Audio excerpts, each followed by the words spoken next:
99% of you are not subscribed to the channel.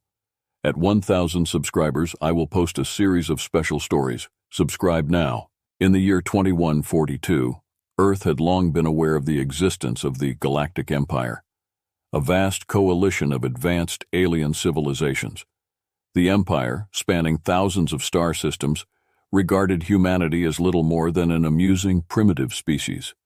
Earth's technology and achievements, though impressive by human standards, were seen as laughably rudimentary by the Galactic Empire. The mockery began subtly. Alien broadcasts, accessible through the Universal Communication Network, often featured satirical depictions of Earth. The most popular show, Galactic Jesters, had an entire segment dedicated to mocking human endeavors. The latest episode showed a caricature of humans struggling with a simple satellite repair, a task so basic that even the most junior engineers in the Empire would consider it beneath them. The aliens portrayed humans with exaggerated features, bumbling and fumbling with their primitive tools. Captain Laura Reeves of the Earth Space Alliance watched one such broadcast with a mixture of anger and frustration. Sitting in the command center of the ESA's orbital station, she couldn't help but feel a deep sense of indignation. The latest episode of Galactic Jesters was playing on the main screen, and the crew gathered around, some laughing, others shaking their heads in disbelief. "This is how they see us," Laura muttered to her second-in-command, Lieutenant Mark Vance. The cartoonish humans on the screen had managed to entangle themselves in their own wiring, causing a satellite to drift away. Alien laughter echoed through the station as the scene shifted to an alien engineer, effortlessly fixing a similar issue with a wave of his hand. "Let them laugh," Mark replied, a determined look in his eyes. "One day, we'll show them what humanity is truly capable of." The mocking broadcasts were just one part of the problem. Reports from human traders and diplomats who had ventured into the Empire's territory spoke of open disdain and derision. Earth was considered a backwater planet, its people unworthy of serious consideration. In the sprawling cities of the Empire's core worlds, human achievements were dismissed as quaint curiosities from a less advanced time. Dr. Eleanor Hayes, a leading scientist in quantum physics, was particularly incensed by the Empire's attitude. Her research into faster-than-light travel was groundbreaking, but to the Empire, it was seen as a child's attempt to build a sandcastle. At a scientific conference on the neutral planet of Concordia, her presentation on the quantum fusion drive was met with polite applause but condescending remarks. "Impressive, for a human," one alien scientist had remarked, his tone dripping with patronizing approval. Back on Earth, the mood was shifting from frustration to resolve.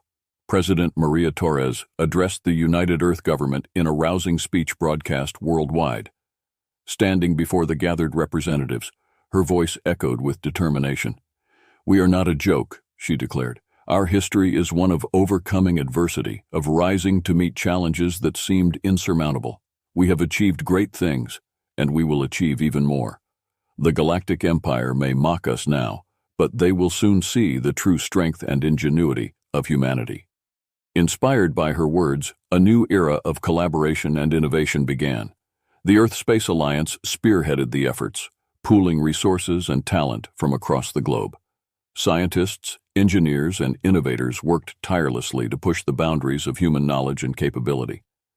In the heart of New Geneva, the world's foremost research hub, Dr. Hayes and her team made a breakthrough.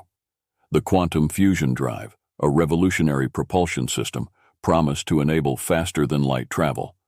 The implications were staggering. For the first time, humanity had a technology that could rival the Empire's. Captain Reeves was chosen to lead the mission to test the new drive. The SS Horizon, the ESA's most advanced ship, was outfitted with the prototype. As the launch date approached, excitement and tension filled the air. The world watched with bated breath, aware that this could be the moment that changed everything. On the day of the launch, Captain Reeves stood on the bridge of the horizon, looking out at the stars. "This is it," she said to her crew. "This is where we show them what humanity can do." The Horizon's engines roared to life, and in a flash of light, the ship vanished into the depths of space. The journey to Proxima Centauri, the nearest star system, would be the ultimate test. As the Horizon hurtled through the void, the crew worked tirelessly, monitoring every system, every fluctuation in the drive. Days later, the Horizon emerged from its journey, arriving at Proxima Centauri. Cheers erupted on the bridge as the crew confirmed their location. They had done it. They had achieved faster-than-light travel. The success of the mission was broadcast back to Earth, where celebrations erupted worldwide. The Galactic Empire, always watching, could no longer ignore humanity's progress. The mockery began to wane as respect, begrudgingly at first, started to take its place. Captain Reeves and her crew returned to Earth as heroes, but they knew this was just the beginning.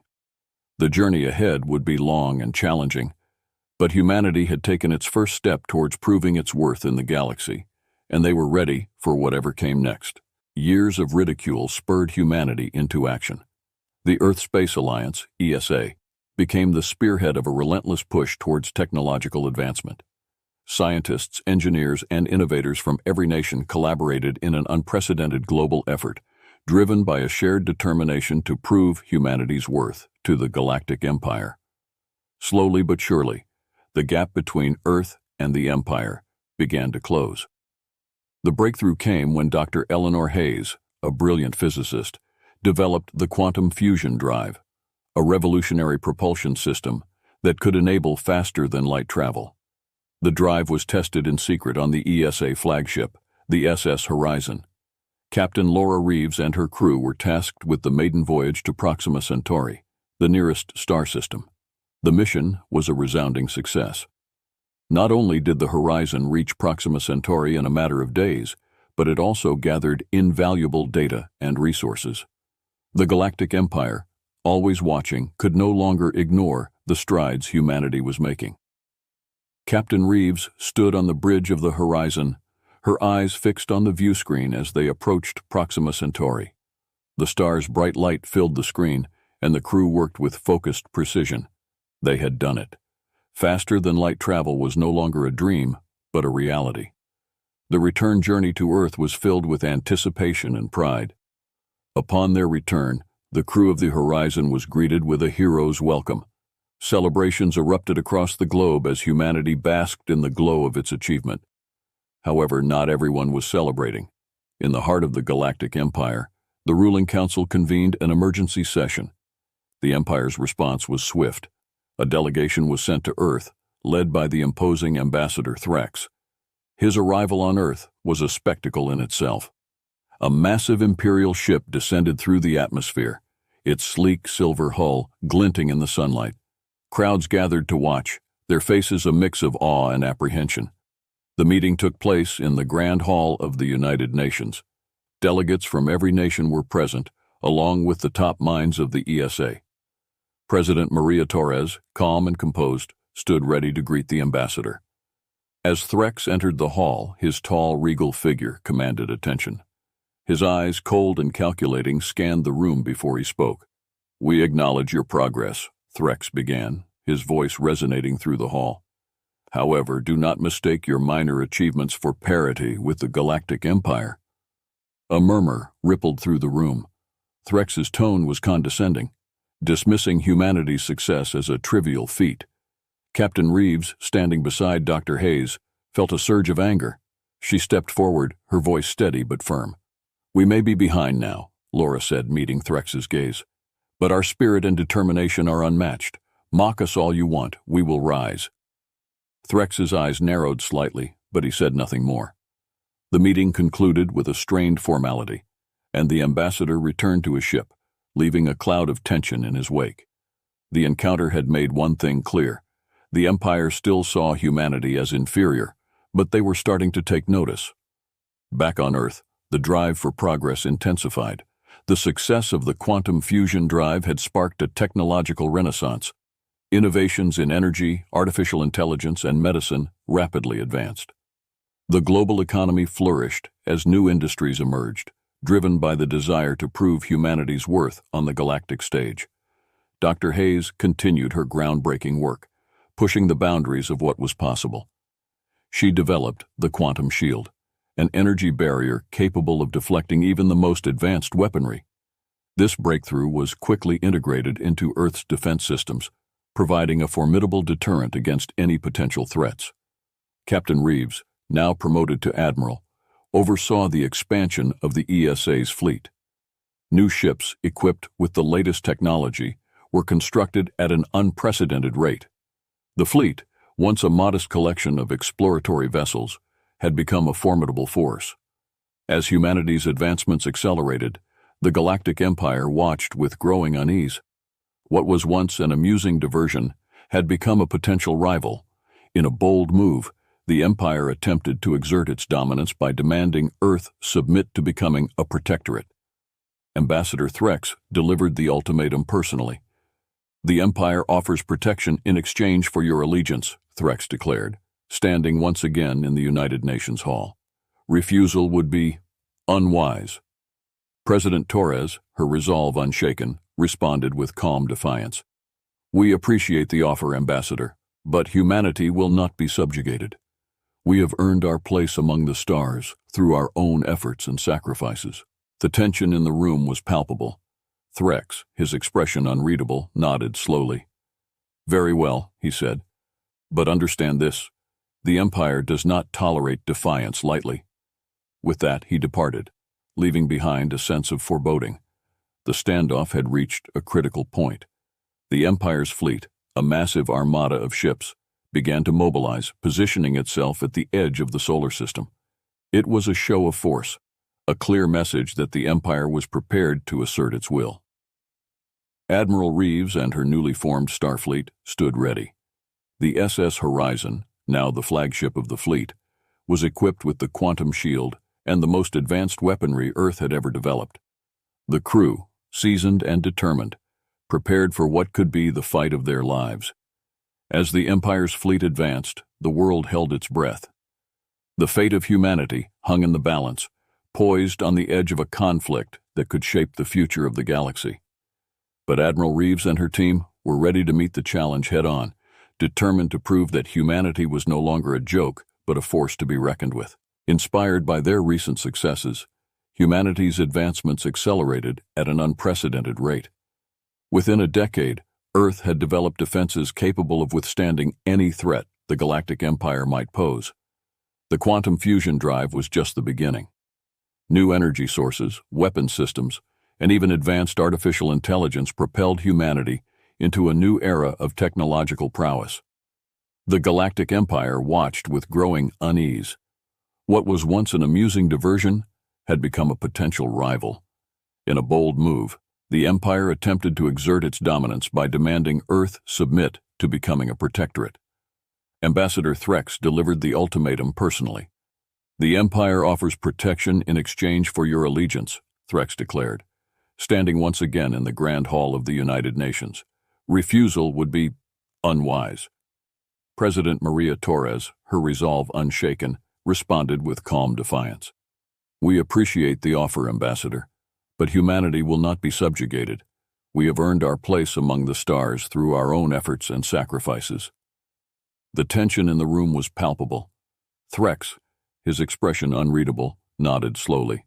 "Very well," he said. "But understand this. The Empire does not tolerate defiance lightly." With that, he departed, leaving behind a sense of foreboding. The standoff had reached a critical point.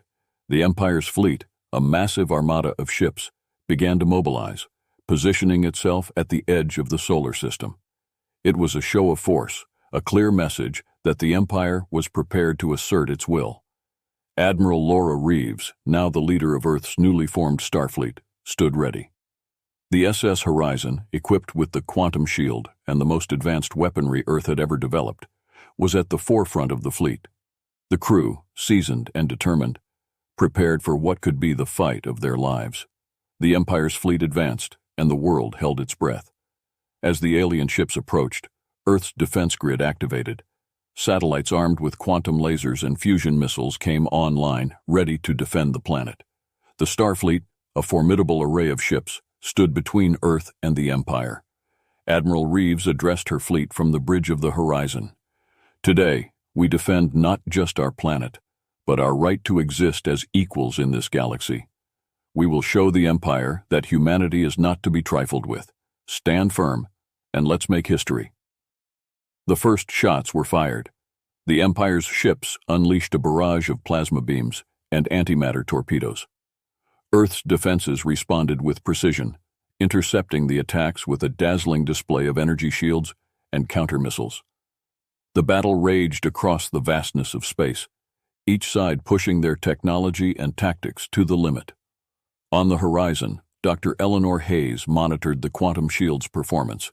The shield absorbed and deflected incoming fire, but the sheer volume of the Empire's attack was taking its toll. "We can't keep this up forever, Admiral," she warned. Reeves nodded, her mind racing. "Launch the drones," she ordered. Swarms of autonomous drones equipped with miniaturized versions of the quantum fusion drive darted towards the enemy fleet. They moved with incredible speed, evading enemy fire and striking key targets with pinpoint accuracy. The Empire's ships, though technologically superior, were unprepared for the sheer ferocity and ingenuity of humanity's tactics. The drones wreaked havoc, disrupting their formations and disabling critical systems. Amidst the chaos, the Horizon led a counterattack, its quantum cannons tearing through the enemy lines. As the battle intensified, a message from Ambassador Threx appeared on the Horizon's communication screen. His face, usually composed, showed signs of strain. "Admiral Reeves, this conflict is unnecessary. We can still negotiate." Reeves met his gaze, unwavering. "We will not be subjugated, Ambassador. Withdraw your fleet, and we can discuss terms as equals." Threx hesitated, weighing his options. The Empire had underestimated humanity, and now they faced a determined foe with nothing to lose. Finally, he gave the order. The Empire's fleet began to retreat, their ships pulling back from the brink of total defeat. A cheer erupted on the horizon and across Earth. The battle was over. Humanity had stood its ground and forced the Galactic Empire to retreat. It was a victory not just of technology, but of spirit and determination. In the aftermath, the Galactic Empire sent a formal delegation to Earth. This time, the tone was different. Ambassador Threx, humbled by the experience, approached President Torres with a genuine offer of peace. "We propose a mutual alliance," he said. "Your resilience has earned our respect. Let us work together for the betterment of both our civilizations." President Torres considered the offer carefully. Humanity had proven its worth, but the road ahead was still uncertain. "We accept your offer of alliance," she replied. "Let this be the beginning of a new era of cooperation and mutual respect." The alliance between Earth and the Galactic Empire marked a turning point in galactic history. Humanity, once mocked and underestimated, had risen to become a respected power. The technological exchange and shared knowledge between Earth and the Empire led to unprecedented advancements, benefiting both civilizations. Admiral Reeves and her crew were celebrated as heroes, their names forever etched in history. Dr. Hayes continued her groundbreaking work, now with access to the Empire's vast resources. Together, they pushed the boundaries of what was possible, exploring new frontiers and ensuring that humanity's place among the stars was secure. The journey had been long and arduous, but humanity had triumphed. They had shown the galaxy that they were not to be mocked or underestimated. With determination, ingenuity, and unity, they had carved out a place for themselves in the cosmos, standing tall among the stars.